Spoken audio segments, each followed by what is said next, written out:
trilha ela tem 100 metros.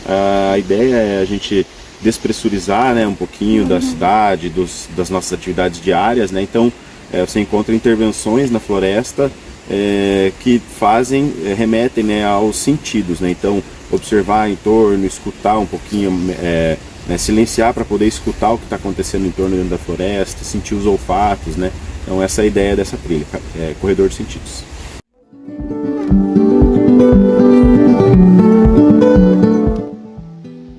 Então a gente vai fazer a trilha do Piabiru. Ela é uma trilha de 1,2 km dentro do parque. Ela conta a história dos indígenas que foram do Brasil ao Peru, ligando um oceano ao outro. Então passando por Paraná, Santa Catarina, São Paulo e chegando até o Peru, né? Então a gente vai fazer ela agora, contando um pouquinho e visualizando através de painéis translúcidos. É uma trilha bem bacana, bem legal. Vocês vão gostar. Vamos lá.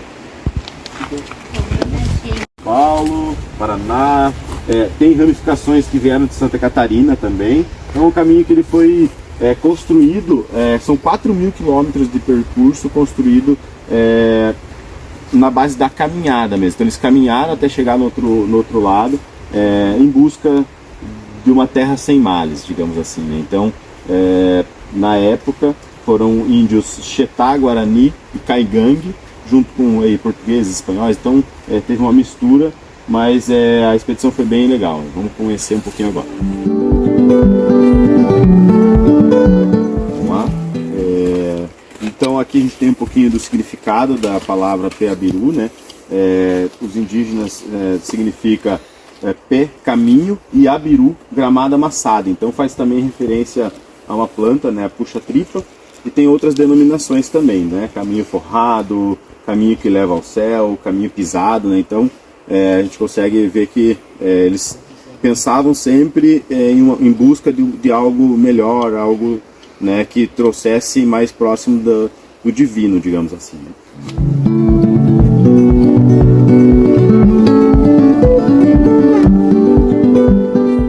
Então, pessoal, aqui a gente tem um pouquinho mostrando nos painéis que a gente tem no nosso entorno um pouco sobre a relação intercultural, né? Então nessa caminhada eles tiveram muitas trocas, né? Então de informação, de alimento, de sementes, né? De cultura mesmo, instrumentos musicais, da parte alimentícia também, principalmente, né? Então a erva mate, a mandioca, são todos alimentos aí que foram provenientes dessa troca cultural no caminho do Piabiru. Então muitos e muitos anos atrás já existia esse intercâmbio aí, e é super importante até hoje para os indígenas, né? Eles trocam hoje cultura, fortalecem cada vez mais através da troca cultural entre eles, né?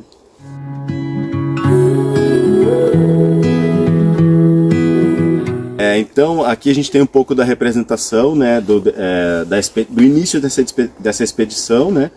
Aleixo Garcia foi um português que iniciou tudo isso, atravessando, mostrando para eles os caminhos, né, para poder chegar lá, né? Conhecimento indígena, porém teve também o auxílio de outros povos, né? Os portugueses, os espanhóis, e aqui mostra um pouco do Aleixo Garcia conversando essa representação.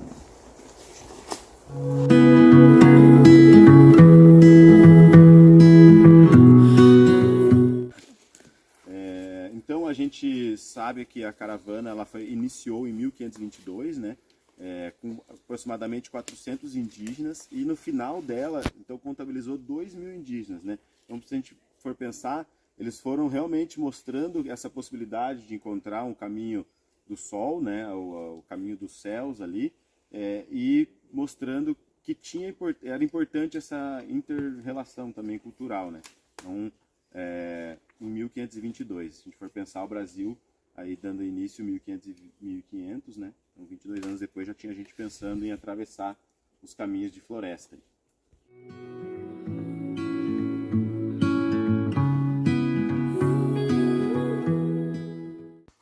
Então o caminho do Piabiru ele era marcado por várias formas geométricas, né? E formatos nas trilhas, nos caminhos e nas pedras, né? Do Piabiru, o principal caminho ele era formado por pegadas de pés nas rochas. Então eles colocavam o pé, faziam a demarcação ali, e isso indicava que você estava andando pelo caminho do Piabiru. Então por isso é muito difícil hoje a gente encontrar esse caminho por conta das marcações, né? Elas eram de fácil também, digamos, absorção dentro da floresta, né? Um musgo, uma planta pode estar por cima de uma pedra e não vai perceber. Sabe que o caminho do Piabiru também passou pela Serra do Quiriri e o Monte Crista, né? Então ali tinha um pajé super poderoso, né? Iluminado, onde eles faziam essas expedições, passavam por esses montes para conversar, né? Pegar ali a sua reza, né? E lá ele tinha feito uma casa, né? Um opi, onde era muito procurado nesse caminho, né? Então, tanto no Monte Crista quanto na Serra do Quiriri, são caminhos que para eles, na época, levava muito mais perto do céu, né? Então, era um dos interesses deles no caminho todo aí, né?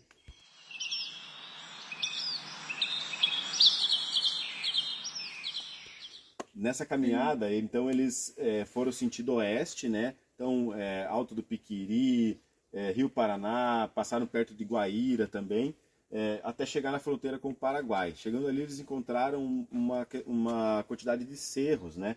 Isso fez com que eles pudessem ter uma visão mais ampla do Pantanal paraguaio, né? Atravessando ele com mais facilidade, chegando até Cochabamba hoje, e depois Potosí e Serra da Prata.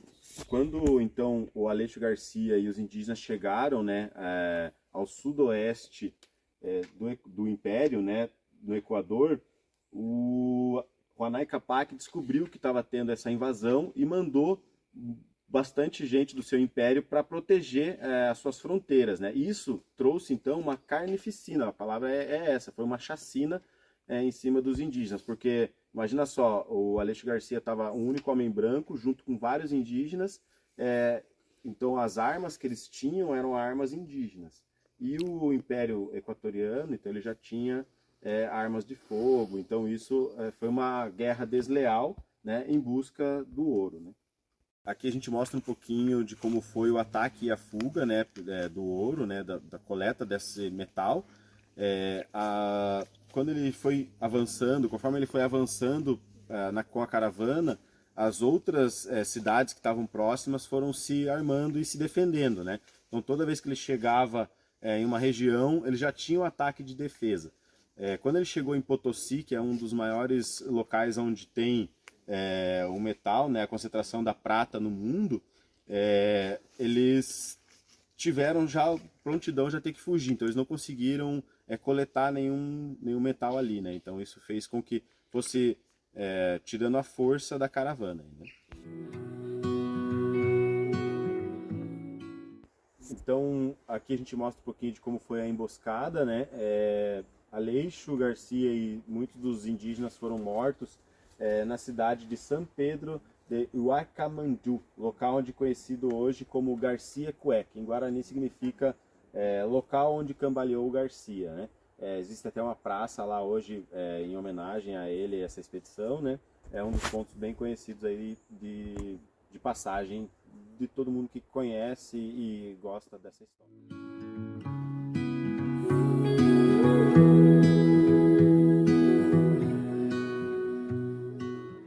Então, muitos estudiosos acreditam que Piabiru é um caminho considerado um caminho sagrado, né? Então, porque através dele os guaranis tentaram chegar à Terra Sem Mal, onde ficaria no Atlântico, né? Nesse lugar, eles iam encontrar um lugar seguro, né? Aqui a gente então tem várias instalações artísticas nesse percurso, né?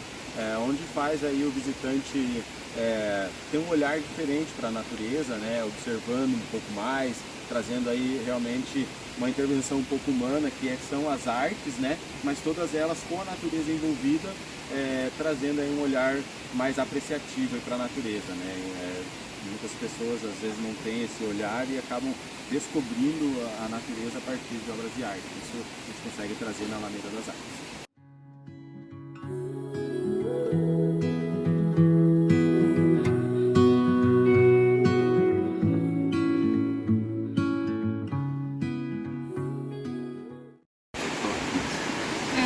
Estamos aqui em uma das obras aqui da Alameda das Artes. Você pode falar um pouco sobre o conceito dessa arte? Sim, aqui a gente tem a obra Prato do Dia, né? A ideia remete um pouco também a observar o que a gente tem se alimentado, as formas alimentares que a gente tem procurado, né? Dentro do parque a gente tem esse propósito de trazer uma alimentação mais da terra para a mesa, né? Trazendo aí alimentos sem veneno, de agricultura familiar, agrofloresta, alimentos agroecológicos, né? E aí essa obra aqui ela linka bastante com o Espaço Tecoa, que faz, né, esse trabalho aí de produção de alimentos dentro do parque. Entendi. Estamos aqui com o Lúcio, que é um dos coordenadores aqui do Tecoa. E é legal falar que o Lúcio foi aluno lá do Brasília Machado, né? Sim. Se formou em técnico em meio ambiente lá em 2019, isso, né? Você pode falar um pouco sobre o que é o Tecoa, qual que é o objetivo dele? Muito legal. Tecoa, né, o significado de Tecoa em Tupi-Guarani significa comunidade, vilarejo, lugar onde se habita. E aqui nesse espaço a gente tenta mostrar um pouquinho desse local onde habitamos de uma forma mais consciente.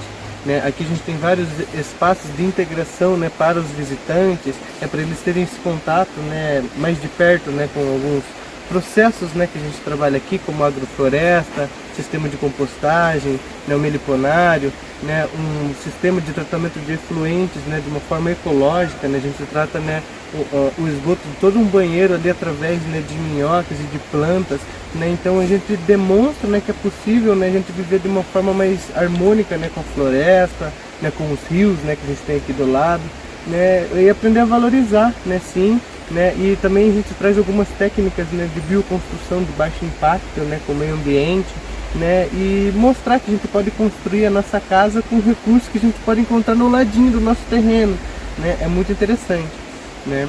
Então eu comecei aqui no parque, né, como estagiário, né, lá em 2019, né, eu comecei trabalhando, né, na equipe ambiental. Eu trabalhei na área, né, de monitoramento e controle de processos erosivos dentro da trilha, né, mitigando nesses processos e aprendendo a identificar, né, e aí fui evoluindo, né, daí cheguei aqui no Tecoa, né, que é uma área mais voltada para a educação ambiental, né, a gente demonstrar, né, todas essas possibilidades, né, de uma forma mais simplificada, né, para os visitantes. Né.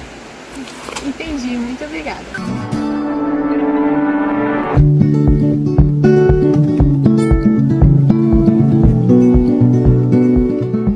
O ponto de partida da nossa aventura fica no bairro Porto de Cima. Passagem para o caminho da Graciosa e o caminho do Itupava, onde nós vamos percorrer por lindas paisagens da nossa Mata Atlântica.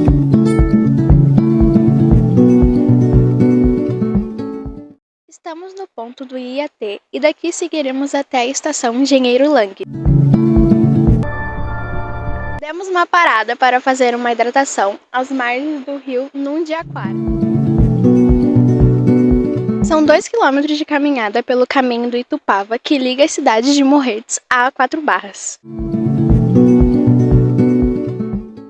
Depois de 1h30 de caminhada, finalmente chegamos no portal de entrada do Pico do Marumbi, um dos pontos mais altos do sul do Brasil. Estamos aqui nas ruínas da estação histórica Engenheiro Lang, construída na estrada de ferro que liga Paranaguá a Curitiba.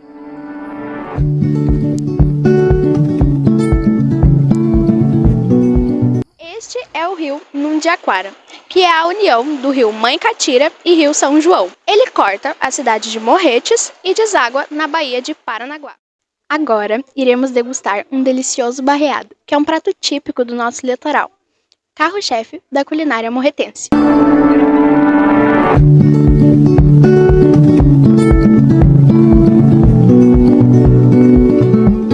Estamos aqui com o André, que é o dono do catamarã, que faz um passeio aqui pela Baía de Antonina. E André, fala um pouco sobre o que você quer proporcionar com esse passeio, o que você quer mostrar da Bahia para os turistas. Então, na verdade, eu quero proporcionar um passeio que as pessoas possam contemplar a natureza, possam aprender um pouco com o passeio. Eu sou guia, então eu conto um pouco a história da cidade, eu conto um pouco a história do porto. Então não é um simples passeio, é um passeio maravilhoso que você aprende bastante coisa, né? E é bem interessante, a gente tem uma baía muito bonita, tem várias espécies de aves, às vezes a gente consegue observar os guarás vermelhos, os colhereiros cor-de-rosa. o Pico Paraná, o Pico Marumbi. Eu conto um pouquinho a história da família Matarazzo, como é que surgiu Antonina, como começou Antonina e por que começou Antonina, né?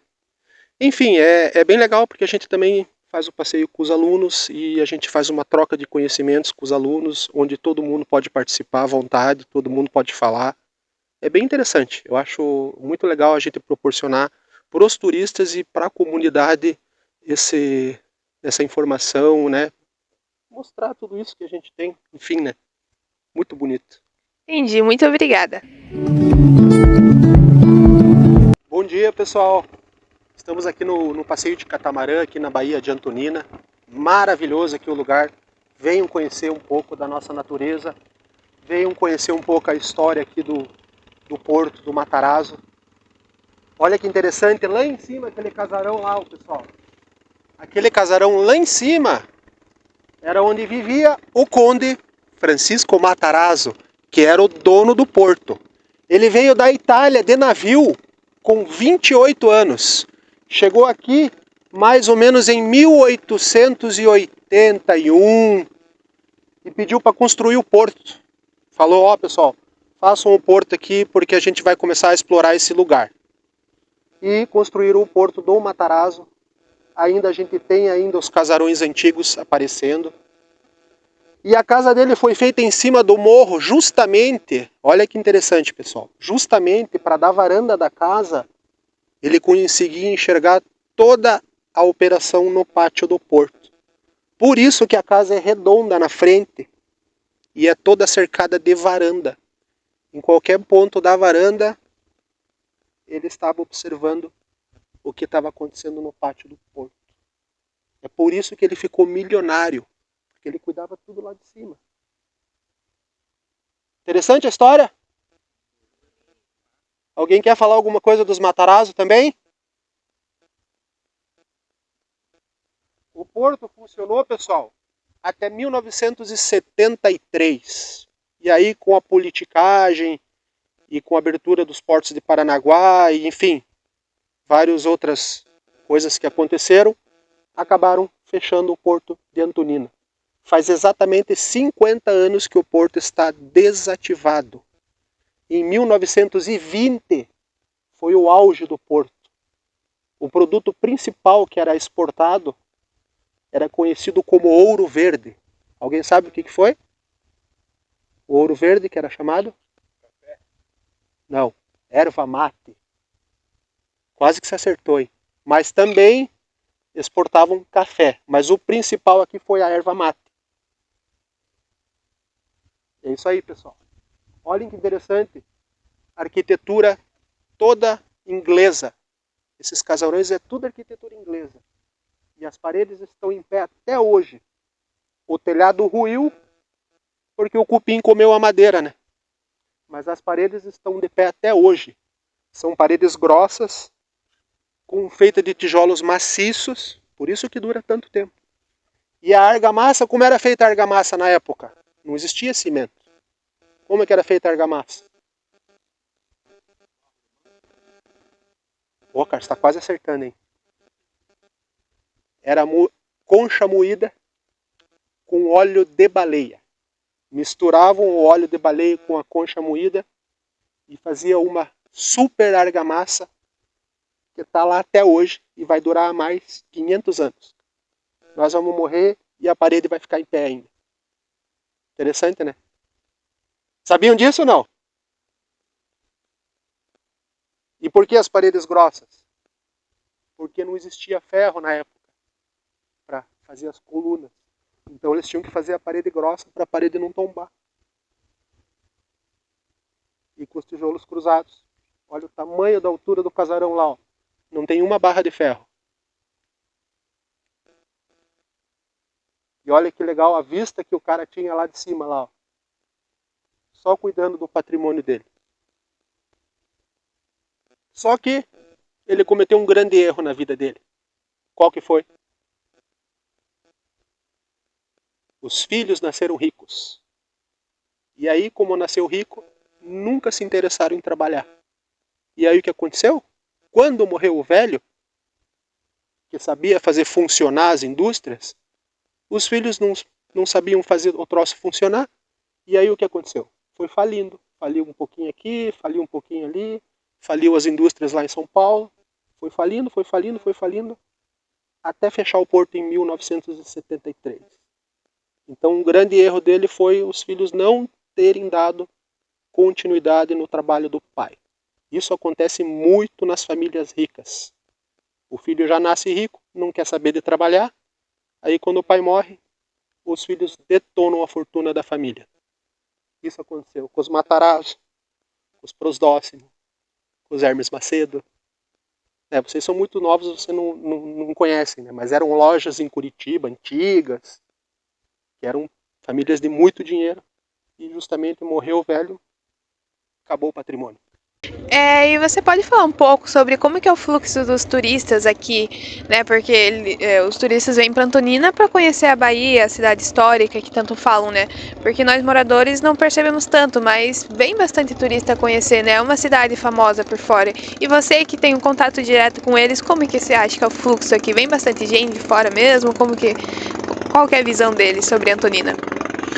Então, nos últimos anos, o turismo se desenvolveu bastante em Antonina, porque houve uma melhora na cidade, né? A cidade melhorou muito, os pontos turísticos foram restaurados, então temos a Maria Fumaça também, tem mais atrativos turísticos agora nessa nova gestão. Enfim, a cidade melhorou bastante e eu trabalho diretamente com o turismo e eu percebi que melhorou muito o fluxo de turistas, né? E isso ajuda muito porque desenvolve os hotéis, os restaurantes, enfim, todo mundo que trabalha no turismo, né? É muito importante. A cidade tá bonita, o turista tá gostando e a Antonina melhorou bastante. Entendi. Estamos aqui com o aluno Cauã. E Cauã, o que você acha sobre essa experiência de poder conhecer a Bahia? Porque mesmo morando aqui, geralmente a gente não conhece tudo por aqui. Então é uma oportunidade de conhecer um pouco da sua cidade. O que você acha sobre isso? Apesar de eu ter vindo algumas vezes aqui já, né? É sempre uma experiência incrível, sempre inovadora, porque todo dia que a gente tá vendo essa paisagem linda aqui na cidade de Antonina, é uma experiência bem maravilhosa. Tá bom, obrigada.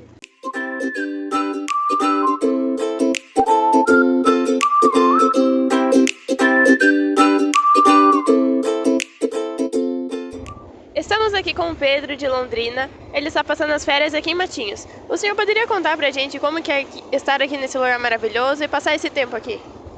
Então, eu sou aposentado, né?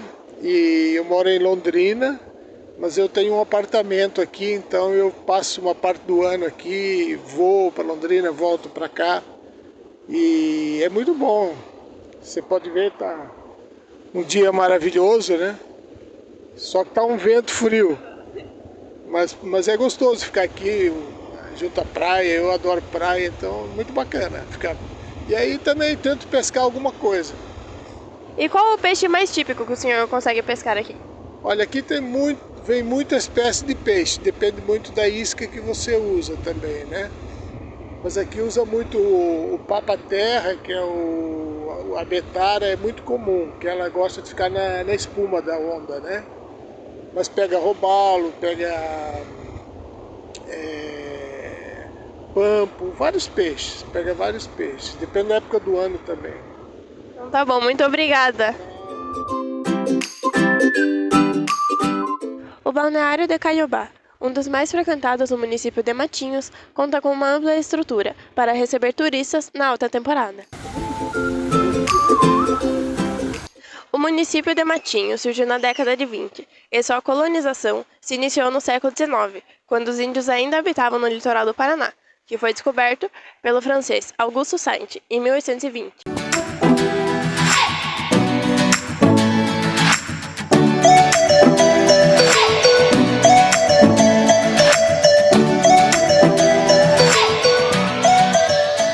E agora, pessoal, a Tânia vai mostrar um pouquinho pra gente do espaço aqui e de como que é o lugar.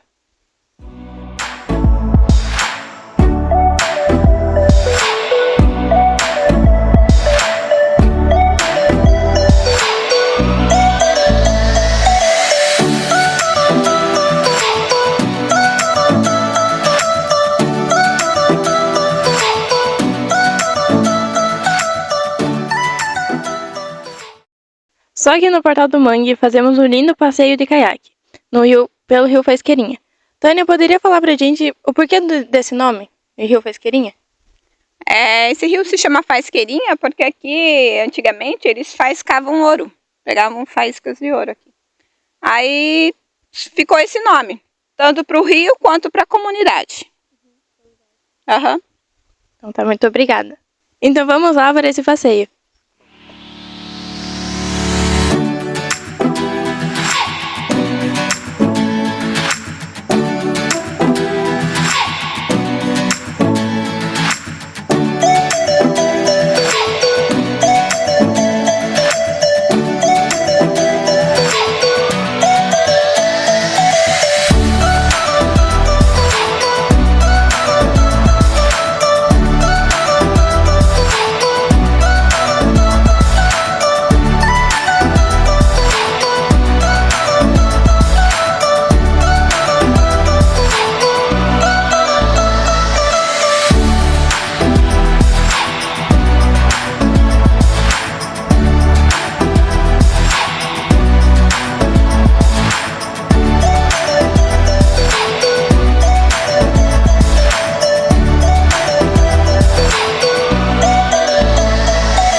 Depois de um maravilhoso passeio de caiaque, o que vamos fazer agora, Tânia? Bom, agora a gente vai conhecer as hospedagens, que é os chalés que a gente tem aqui no portal. Então vamos lá.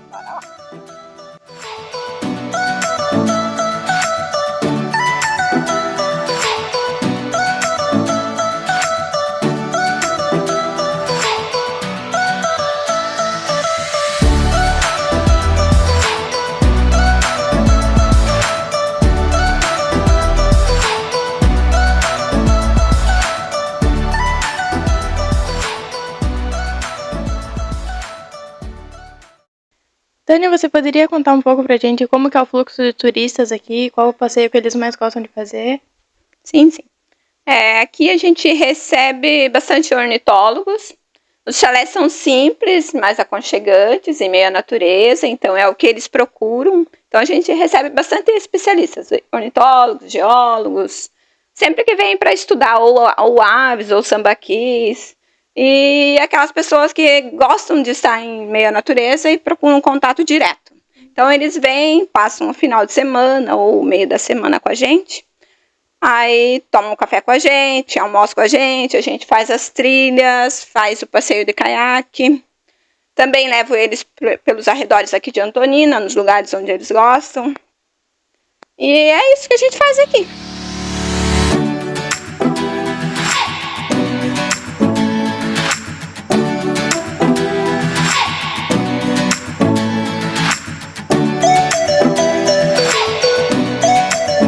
Dando uma caminhadinha por aqui, a gente conseguiu avistar algumas abelhinhas. Você poderia falar pra gente um pouco sobre? Sim. Essas aqui são as abelhinhas sem ferrão. Pode vir, namorada.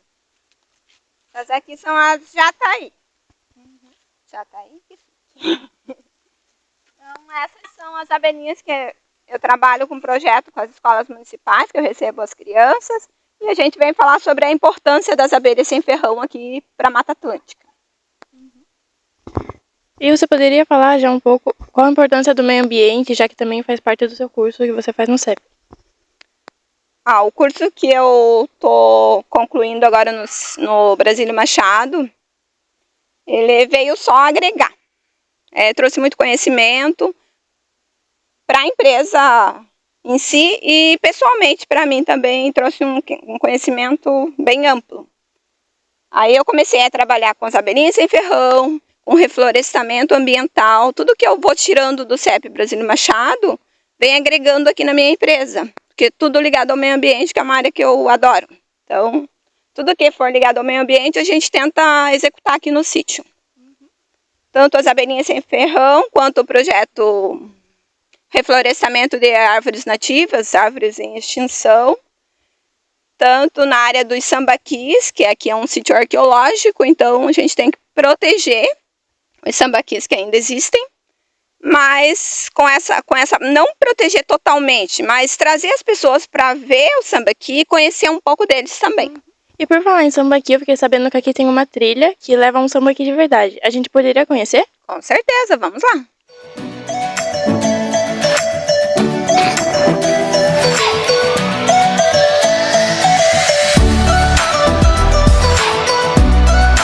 Tânia, aqui eu dei uma olhadinha. Esse é o rio que a gente andou no caiaque. Sim, esse é o braço de mar que a gente fez o caiaque. Agora ele tá seco, que a maré desceu. Mas assim que a maré sobe, ele toma conta de todo esse espaço aqui.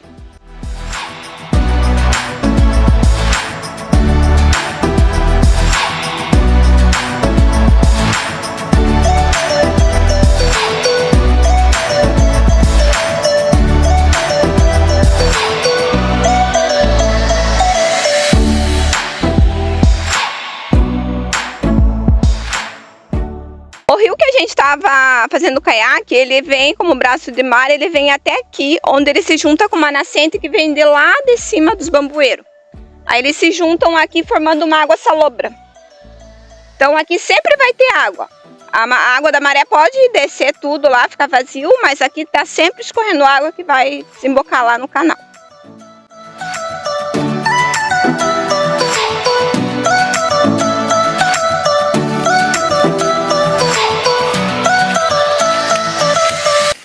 Aqui a gente tem várias trilhas no Portal do Mangue. Tem a trilha principal, que é essa daqui onde a gente está.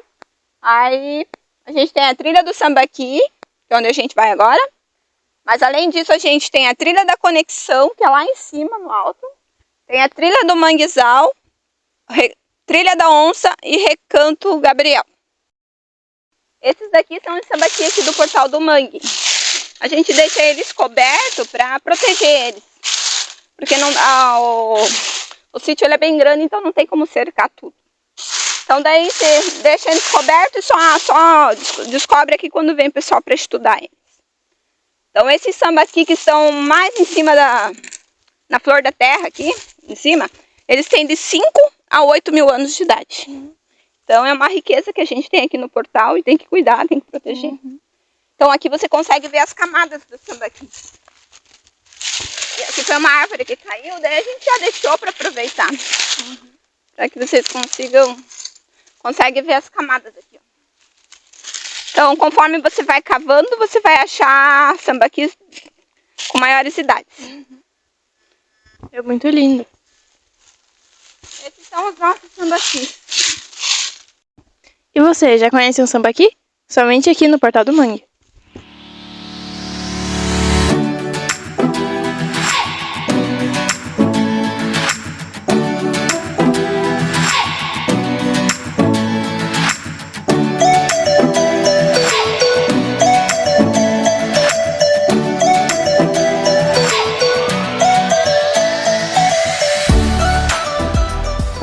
E agora, Tânia, vamos pra onde?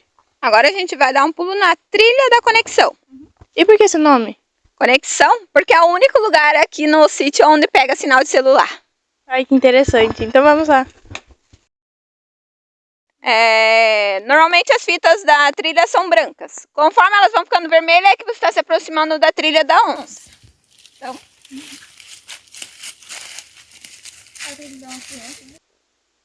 Tânia, aqui tem muita cobra, muito animal, assim, que a gente não vê no nosso dia a dia? Tem bastante. E é bom você ver esses animais presentes aqui na natureza. É um indicador de que a área está sendo protegida. Então, quando você vê veado, cobra, coati, é um sinal de que a área está tendo proteção ali. Então, é muito bom quando você vê isso. Porque quando você não vê, há um desequilíbrio ou humano ou ambiental. Então, pra gente aqui é maravilhoso quando a gente consegue ver esses bichos.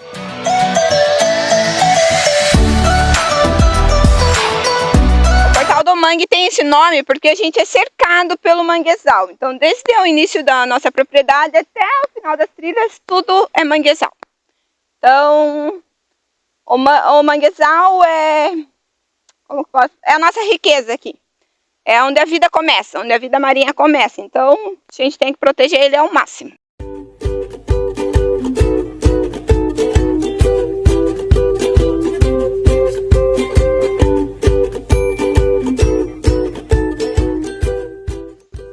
daqui é conhecida como flor de cera, aqui na Mata Atlântica. Ela dá em 3 cores. Ela dá um roxinho aqui, que é uma bolinha roxa. Depois ela solta o vermelhinho. Depois ela solta um pêndulo ali amarelinho. Quando ela tá formadinha inteira assim, é maravilhosa de ver.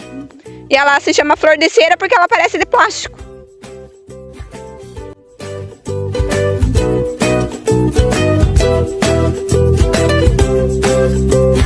É 4 horas da manhã. E daí você já sai com eles pra mata. Porque 5h30 os passarinhos começam a acordar. E é a hora que você consegue avistar bastante passarinho. Então 5h30 da manhã os ornitólogos já tem que estar dentro do mato.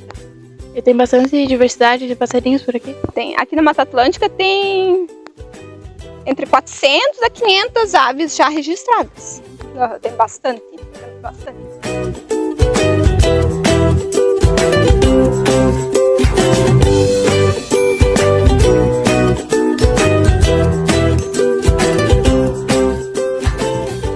Tânia, por aqui vocês já viram alguma pegada de onça ou até mesmo a própria onça? Sim, já tivemos bastante indícios de pegadas de onça aqui no portal.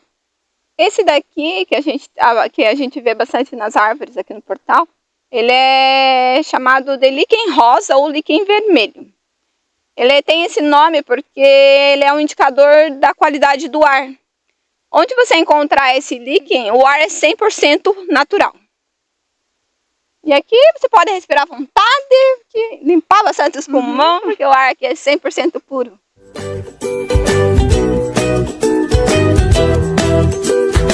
Ó, vou mostrar para vocês agora que as aves também amam. Aqui é um ninho, esse coqueiro inteiro aqui, ele é um ninho. Tem vários apartamentos, vamos dizer. Vários apartamentos aqui. Aí tem um aqui, tem um ali em cima, outro lá. Venha dar uma olhadinha aqui pra vocês verem os corações que eles criaram. Aí teve um dia que tava meio obrigado, foi lá e repartiu o coração. Venha ver, Dago. Olha lá. Vê se pega eles bem de perto.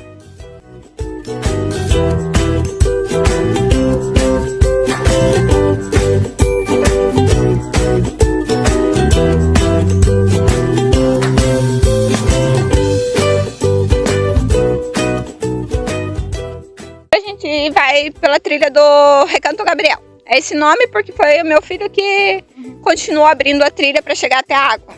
Era o objetivo dele.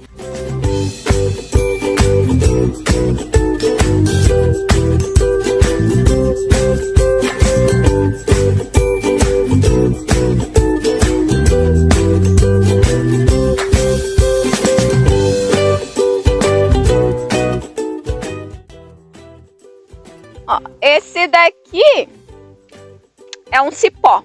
Ele começa fininho assim, vai enraizando na terra e depois vai subindo para as árvores. Aí ele chega desse tamanho. Olha que lindo. Olha, ele tá lá em cima, lá de pendurado. Esse é o cipó.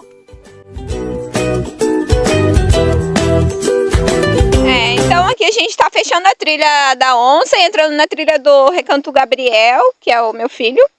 A gente deu esse nome porque ele continuou a trilha ali, porque ele queria chegar na água. Essa água aqui é a água da nascente que vem lá de cima e se junta com a água do rio quando a maré sobe.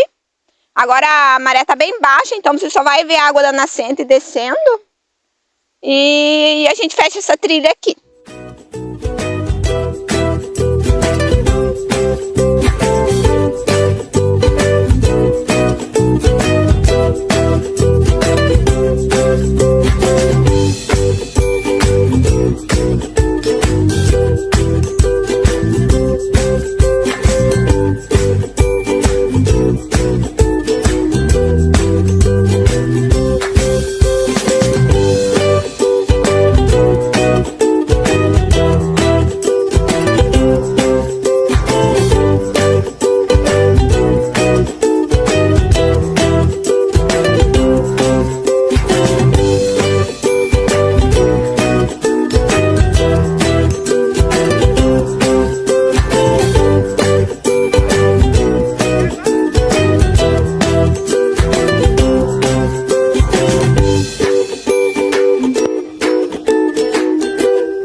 Agora vamos subir o Morro do Quitumbé, que é um morro que tem 80 metros de altura e 700 metros de trilha, próximo à Igreja Matriz Bom Jesus dos Perdões.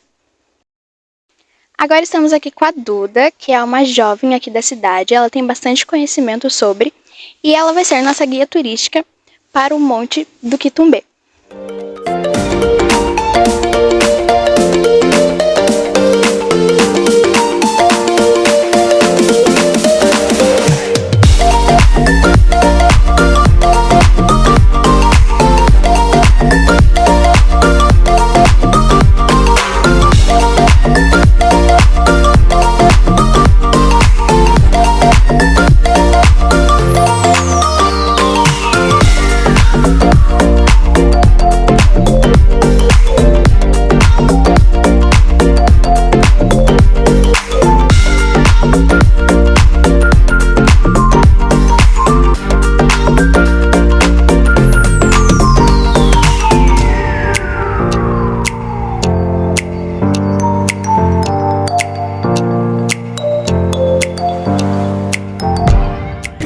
Agora temos uma parada para beber água, é importante para a hidratação.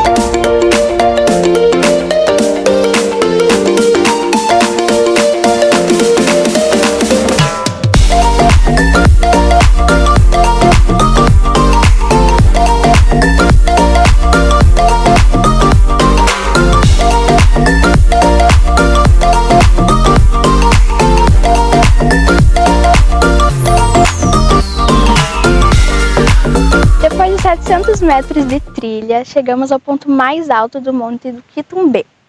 Aqui temos uma vista panorâmica da Baía das Laranjeiras.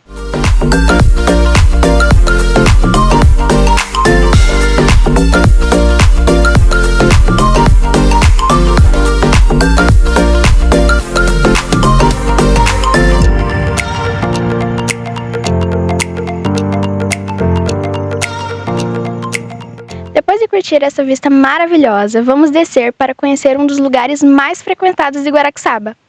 Vem comigo!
Estamos aqui na Mercearia Rodrigues, um patrimônio histórico da cultura gastronômica de Guaraxaba.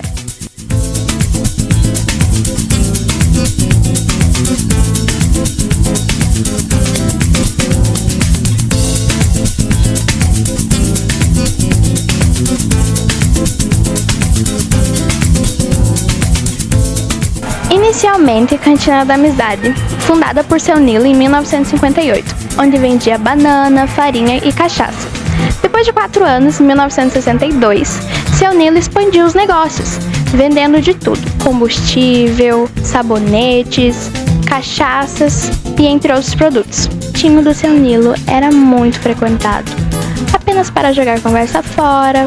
Muitos chegavam aqui apenas para se divertir, para degustar. Fazia sucesso. Houve muitas mudanças, porém, mantendo a identidade e história do local. Seu Nilo quase infartava quando via aquelas mudanças todas.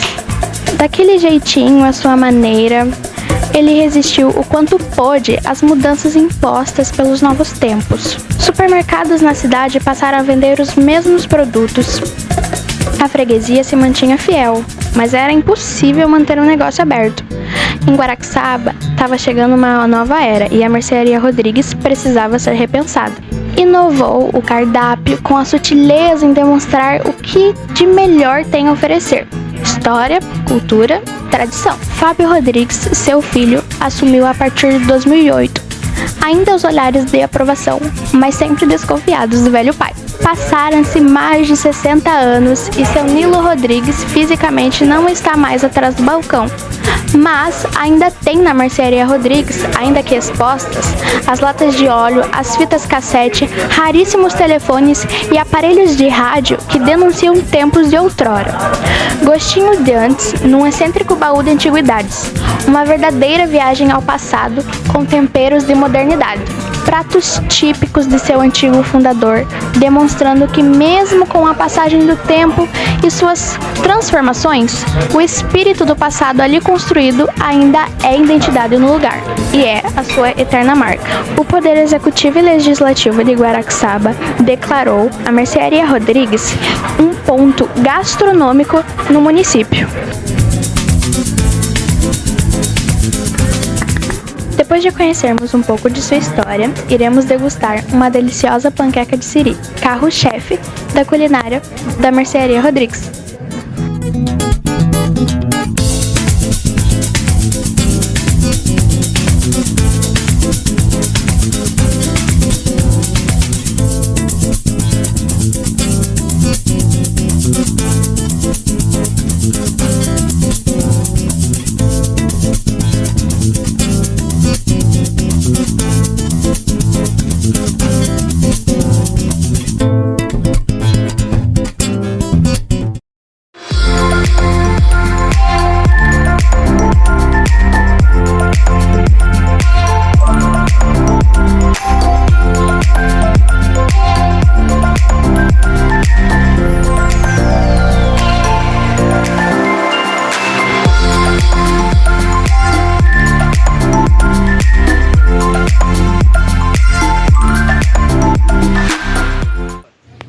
Caminhando pelas ruas históricas de Guaraxaba, encontramos o relógio solar, construído em 1968.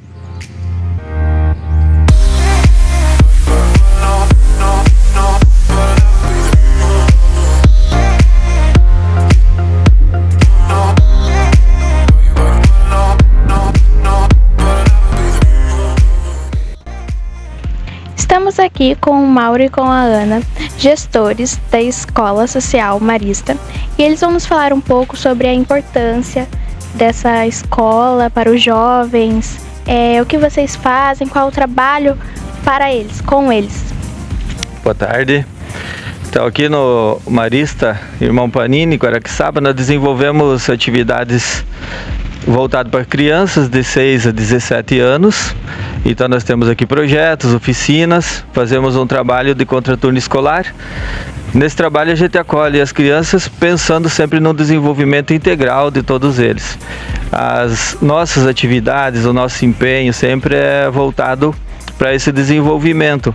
Como somos contraturno escolar, não desenvolvemos as atividades de escola formal, porém a gente trabalha sempre visando que o que eles aprendem dentro da convivência do nosso serviço, que é Serviço Convivência e Fortalecimento de Vínculo, eles possam consequentemente também ter o melhor aproveitamento de aprendizagem na escola que eles fazem parte, seja na escola municipal, das séries iniciais, ou no colégio estadual, ensino fundamental e ensino médio também. E Ana, quais os projetos da escola?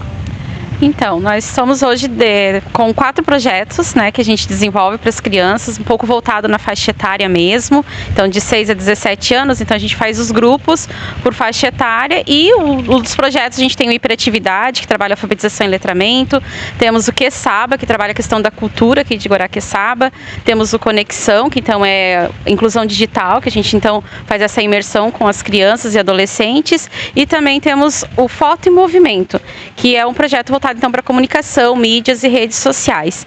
As oficinas também fazem parte então do nosso processo pedagógico dentro do Conviver Marista, né? Como o Mauro trouxe, que a gente trabalha no contraturno escolar, então a gente desenvolve com eles as habilidades que eles já possuem. Então sempre que a gente pensa numa oficina para ofertar na comunidade aqui no Marista, a gente olha para um pouco das habilidades e também das necessidades de a gente estar desenvolvendo essa criança, esse jovem.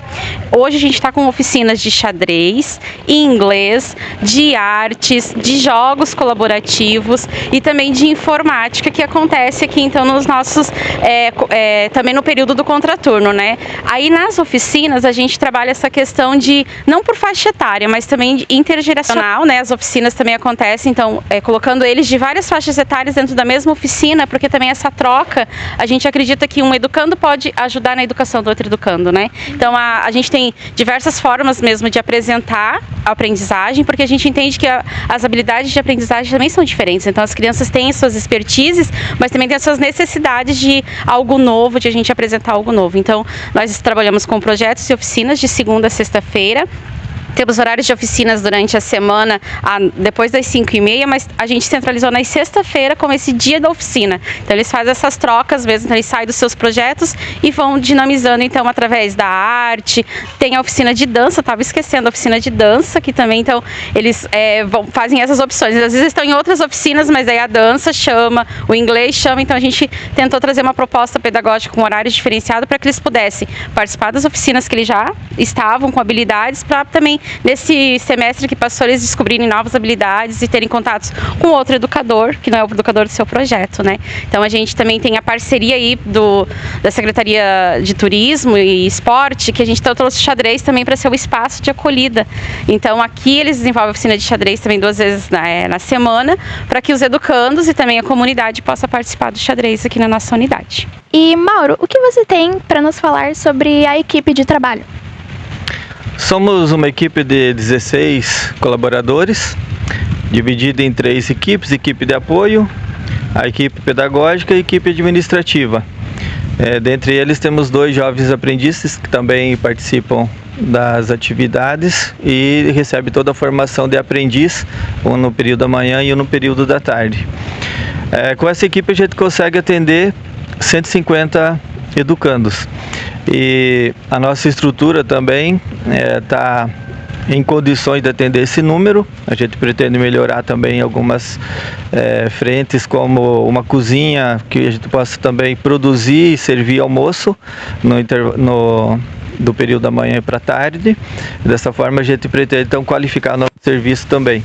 Então a nossa estrutura está adequada para desenvolver todos esses projetos, com uma boa estrutura tecnológica, de informática, esporte, recreação, enfim, tudo aquilo que possibilita. Temos o espaço da biblioteca também, com muitos acervos bibliográficos ali para empréstimo, para uso das crianças aqui, empréstimo para a comunidade como um todo também. Então nós trabalhamos sempre numa perspectiva de fazer o atendimento, mas também de promover uma relação com a rede de atendimento aqui do município. Temos a nossa participação em diversos conselhos municipais, então a gente faz sempre uma liderança, uma mobilização de engajamento para que a gente possa trabalhar sempre em rede, pensando no desenvolvimento de cada criança, adolescente em todos os espaços que ele está frequentando. Então a gente entende o território como um território educador, e nesse espaço todo a gente procura estar acompanhando e desenvolvendo uma sintonia tanto com todos os outros setores, né, de atendimento do município, quanto junto com as famílias, que para nós é um dos pontos bem importante, pensando no desenvolvimento da criança. Então como eles estão sendo atendidos aqui na escola, em outras áreas de atendimento, e também a sintonia da vivência deles nas suas famílias. Então, muito obrigada, Mauro e Ana, pela atenção. E foi isso.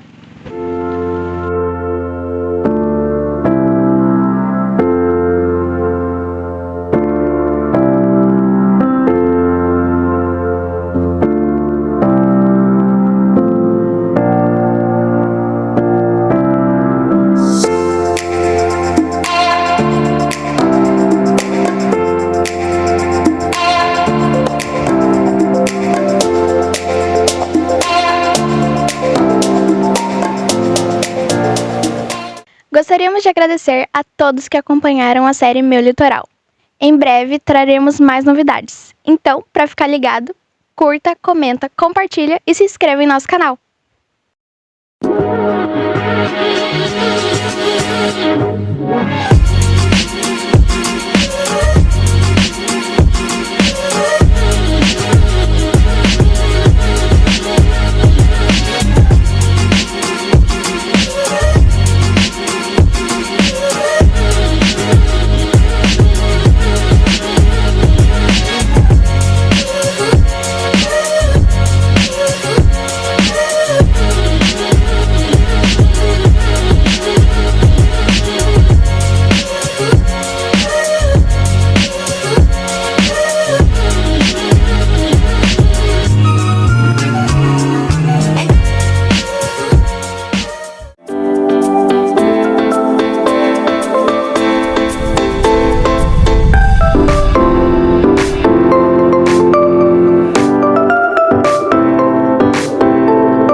Música